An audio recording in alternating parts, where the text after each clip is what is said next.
अपनों से अपनी बात में आज हम आपको बताएंगे कि सत्संग में जब जाते हैं तो उस सत्संग को अपने हृदय में उतारिए। एक छोटी सी कहानी है। एक सेठ जी रोज सत्संग जाया करते थे। उनको सत्संग जाते जाते 10 साल बीत गए। एक दिन किसी कारणवश उन्हें बाहर जाना पड़ा रिश्तेदारी में। तो उन्होंने अपने बेटे से कहा कि बेटा, मेरा एक नियम है कि मैं रोज सत्संग पे जाता हूँ। आज मुझे 10 साल हो गए, तो मेरा नियम ना टूटे, इसलिए 2-3 दिन के लिए मेरी जगह तुम सत्संग पे चले जाया कर।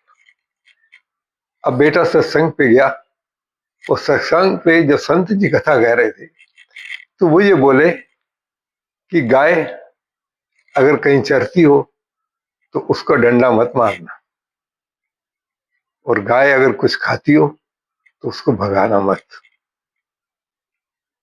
ये सब बातें सुन के वो आ गया। वो आके अपना दुकान पे बैठ जाता था।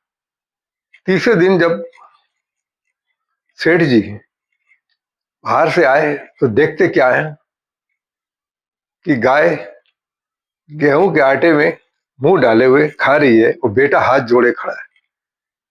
तो वो बेचारे सामान वामान सीधा रख के वो भागे। बोले, अरे क्या देख रहा है तू, कि तू इतना नहीं कर सकता कि गाय आटा खा रही है और तू उसके आगे हाथ जोड़े खड़ा है। बोले, नहीं, कथा में यही कहा गया था कि अगर गाय कुछ खाए तो उसे भगाना नहीं है, क्योंकि गाय हमारी धर्म माँ है। भगवान हमें इससे कई गुना अधिक देंगे।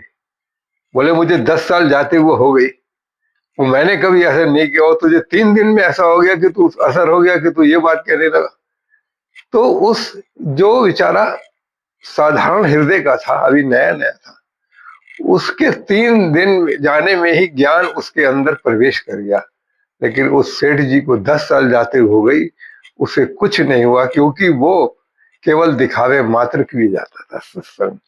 आज भी हमारे इस युग में जो लोग सत्संग जाते हैं तो कुछ तो दिखावे मात्र के लिए जाते हैं, और खास तौर से लेडीज बातें करती हैं, और हमारे यहाँ की बुजुर्ग महिलाएं, माताएं कई बार तो सत्संग सुनते सुनते सो जाती है। तो जब कोई अगर हमारी माता रूपी महिला सो रही हो तो कृपया उसको जगाएं, उनसे विनती करें कि सत्संग सुनिए।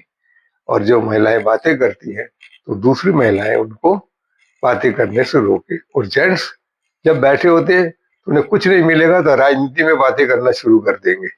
मतलब उनका शरीर सत्संग में होता है लेकिन ध्यान कहीं और होता है। सत्संग भले ही आप थोड़ी देर देर को जाइए, लेकिन आप उसको अपने जीवन में उतारिए, तभी तो कोई फायदा है सत्संग सुनने का, वरना कोई फायदा नहीं है। बस आज की वीडियो में इतना ही। मेरी आपसे ये विनती है कि अगर आपको भी सत्संग जाने का अगर मौका मिलता है तो आप जरूर जाएं, लेकिन उसको अपने हृदय में उतारें, उसके नियमों पे चले। आप सबका बहुत बहुत धन्यवाद।